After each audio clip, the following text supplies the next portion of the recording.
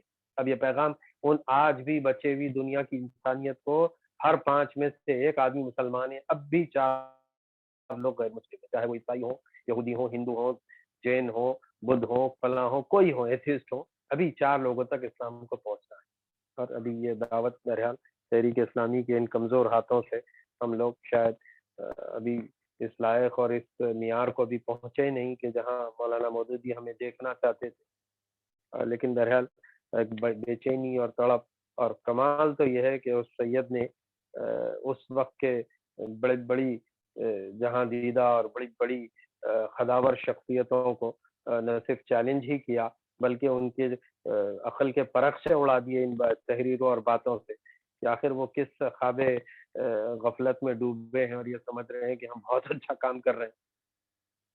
اس وقت تحریکی تبلیغی تحریک بھی تھی, ریشمی رومال بھی تھی, اور نہ جانے کیا کیا تحریکیں تھی, پھر پولیٹیکل تحریکوں میں مسلم لیگ بھی تھی, اور بھی کچھ تھے. سب کے اندر آپ غور کیجئے نفسا نفسی کا حال. کسی کے اندر یہ جو بار بار مینشن کرتے ہیں کہ آپ کے اندر دیانتداری چاہیے, احسان چاہیے, اور ایثار چاہیے, قربانی چاہیے, فلاں چاہیے, آپ یہ کوالٹیز کہاں لیں گے, کیسے پیدا ہوں گی؟ اس کوالٹیز کو ایسی ہوا میں نہیں پیدا کیا جاتا. اس کے لیے بڑی محنت, بڑی مشقت, بڑی قربانیاں, بڑی کیا کہنا چاہیے عرق ریزی خون کا جلانا پڑتا ہے, وقت گھنٹوں کا کھپانا پڑتا ہے, جانوں کا یہ نذرانے پیش کرنے ہوتے, تب جا کے باتیں بنتی ہیں. 2 لوگوں کا آج پوری دنیا میں ذکر ہوتا ہے, عرب دنیا میں اور ویسٹرن دنیا میں.